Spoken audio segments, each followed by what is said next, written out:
Assalamualaikum warahmatullahi wabarakatuh. Perkenalkan, nama saya Inessa Fitri, NIM T2019-7028. Kami di sini dari kelompok 7 akan menjelaskan tentang mazhab yang masih eksis dan mazhab yang sudah lenyap. Untuk yang mazhab yang masih eksis, ada 4. Yang pertama, mazhab Hanafi, yang kedua mazhab Maliki, yang ketiga mazhab Syafi'i, dan yang keempat mazhab Hambali. Yang pertama, mazhab Hanafi. Imam Abu Hanifah lahir di kota Kufah pada tahun 80 Hijriah. Beliau bernama asli Nu'man bin Sabit bin Zaud bin Mah. Metode yang dilakukan Imam Abu Hanifah yaitu metode ijtihad.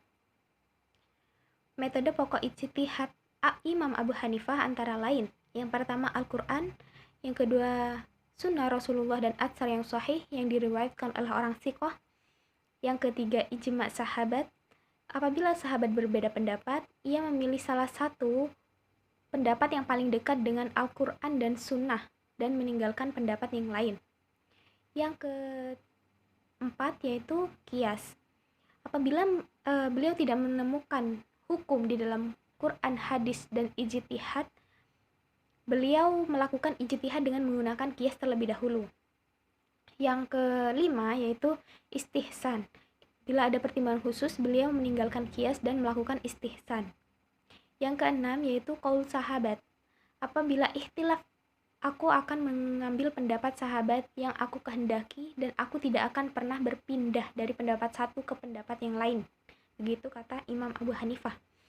Yang ketujuh yaitu apabila didapatkan pendapat Ibrahim, Sya'bi, dan Ibnu Musayyab serta yang lainnya, aku berijtihad sebagaimana mereka berijtihad. Yang ke-8 yaitu urf, metode ijtihad yang terakhir yang digunakan oleh Imam Hanafi. Yang kedua adalah mazhab Maliki. Mazhab Maliki yaitu Imam Malik. Imam Malik bernama lengkap Imam Malik bin Anas bin Malik bin Abi Amir Al-Azhar Al-Arabi Al-Yamaniyah. Lahir di Madinah pada tahun 93 Hijriah dan wafat pada tanggal 14 Rabiul Awal tahun 179 Hijriah pada usia 87 tahun. Metode ijtihad Imam Malik. Dalam proses istinbat al-ahkam, Imam Malik menempuh cara sebagai berikut. Yang pertama, mengambil dari Al-Quran. Yang kedua, menggunakan zahir Al-Quran yaitu lafaz umum. Yang ketiga, menggunakan dalil Al-Quran yaitu mafhum muwafaqah. Yang keempat, menggunakan mafhum Al-Quran yaitu mafhum mukhalafah. Yang kelima, menggunakan tanbih Al-Quran yaitu memperhatikan ilat. Dalam mazhab Maliki, 5 langkah di atas disebut sebagai usul khamsah. Langkah berikutnya yaitu ijma', qiyas, amal penduduk Madinah, istihsan, maslahah wa mursalah, istishab, dan syar'u man qablana. Yang ketiga yaitu mazhab Syafi'i. Imam Syafi'i bernama lengkap Abu Abdillah Muhammad bin Idris bin Al-Abbas bin Utsman bin Syafi'i. Beliau bertemu dengan nasab Rasulullah SAW pada kakeknya Abdul Manaf. Imam Syafi'i lahir pada bulan Rajab pada tahun 150 Hijriah di Gaza.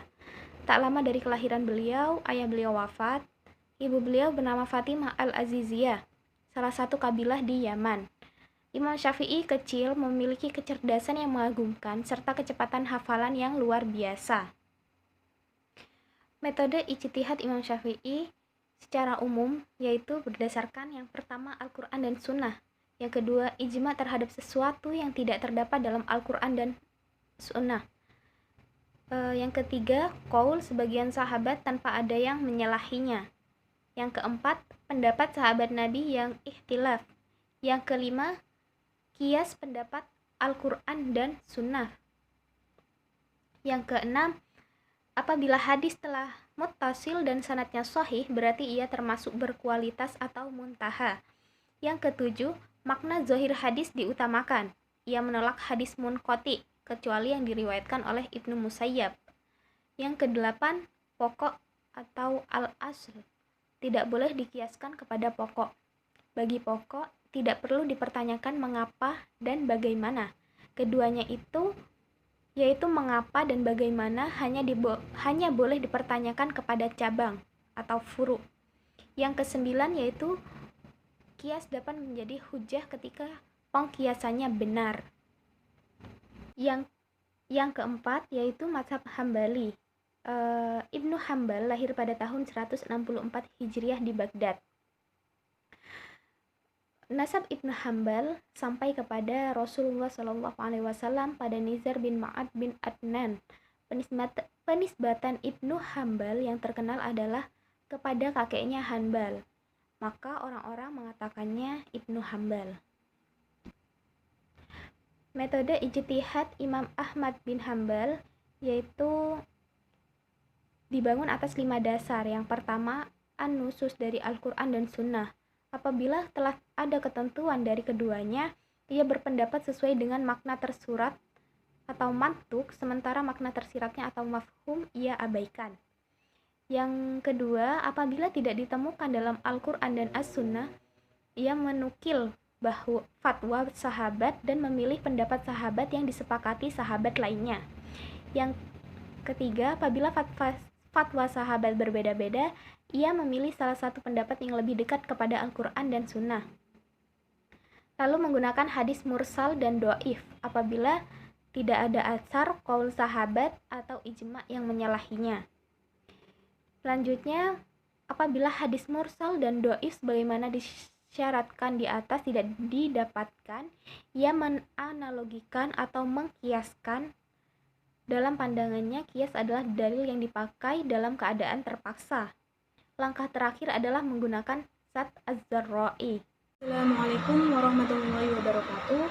Bismillahirrahmanirrahim. Perkenalkan, nama saya Adila Syiratul Husna dengan NIM T2019-7008. Di sini kami dari kelompok 7 akan menjelaskan tentang madzhab dan tokoh-tokohnya yang memuat 2 kategori penting. Yang pertama yaitu madzhab yang masih eksis atau masih berkembang. Yang kedua yaitu tentang madzhab yang sudah lenyap atau sudah musnah. Nah, di sini saya akan menjelaskan tentang poin yang kedua, yaitu tentang madzhab yang sudah lenyap atau sudah tidak berkembang.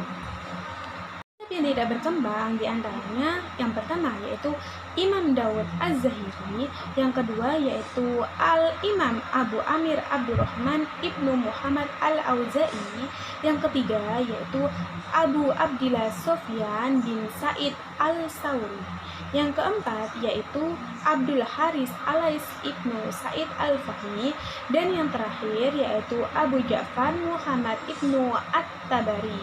Madzhab-madzhab tersebut itu sudah musnah karena telah disaingi oleh madzhab Hanafi, Maliki, Syafi'i, dan Imam Hambali. Nah, semestinya sebuah madzhab yang telah kita kenal pendiri dan dasar-dasarnya harus memiliki murid dan pembela yang dapat mengelolanya sehingga bisa mengajarkan dan membuat karya. Nah, sehingga masih bisa digunakan pada saat sekarang ini dan sampai waktu yang telah dikehendaki oleh Allah. Tetapi sejarah Islam, fikih dan ilmu-ilmu Islam itu mencatat bahwa adanya banyak madzhab yang sudah ditakdirkan untuk tidak bertahan lama. Nah, madzhab-madzhab tersebut yang sudah saya jelaskan, berikut adalah penjelasan mengenai madzhab-madzhab tersebut. Nah, yaitu Imam Dawud Az-Zahiri. Beliau ini dilahirkan di Kufah pada tahun 202 Hijriah dengan nama Abu Sulaiman Dawud Ibnu Ali Al-Asbahani yang dikenal dengan sebutan Dawud Az-Zahiri. Nah, beliau ini dikenal sebagai pendiri madzhab ini.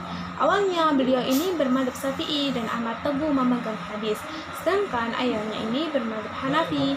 Namun pada akhirnya beliau menentang madzhab Syafi'i karena Syafi'i ini menggunakan kias dan memandangnya sebagai sumber hukum.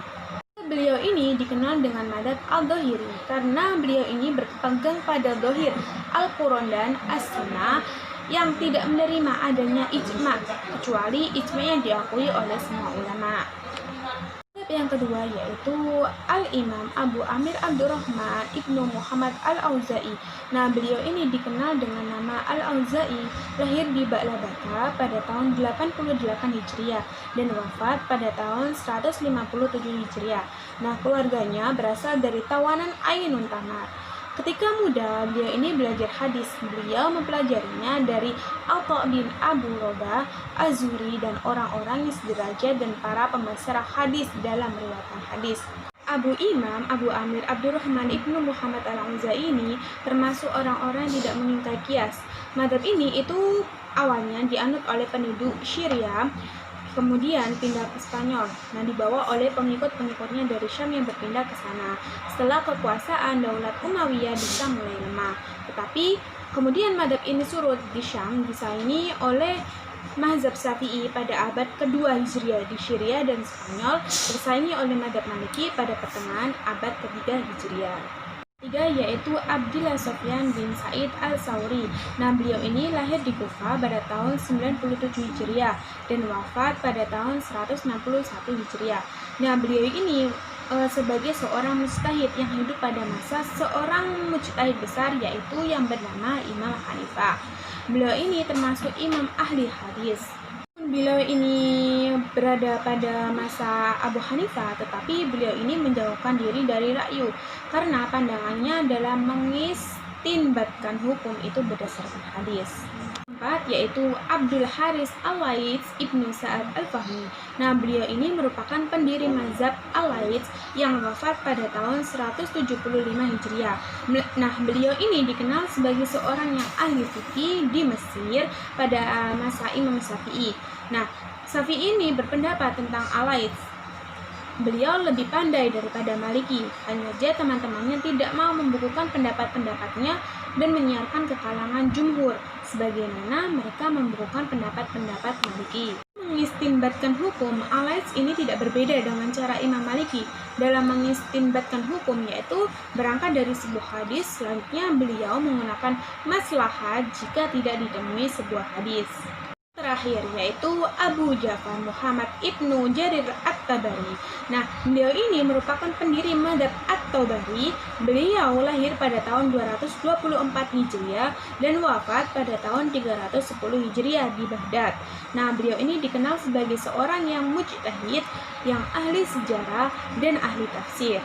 Nah, awalnya beliau ini mempelajari fikih As-Syafi'i dan Maliki serta fikih ulama. Kemudian beliau ini membentuk mazhabnya sendiri yang berkembang di Baghdad. Dalam bidang fikih, At-Tabari dipengaruhi oleh dua aliran. Yang pertama yaitu ahli hadis atau dari Imam Syafi'i dan Maliki, dan yang kedua yaitu aliran Ra'yu di Kufah. Tetapi dalam mengistinbatkan hukum, beliau ini lebih dekat kepada moderat seperti yang dijalani oleh Imam Syafi'i, yaitu mengambil jalan tengah antara hadis dan Ra'yu. Nah, dasar-dasar pengambilan hukumnya yaitu berdasarkan Al-Quran, As-Sunnah, Ijma' dan Qiyas. Terima kasih, mungkin ini saja yang bisa saya sampaikan. Wassalamualaikum warahmatullahi wabarakatuh.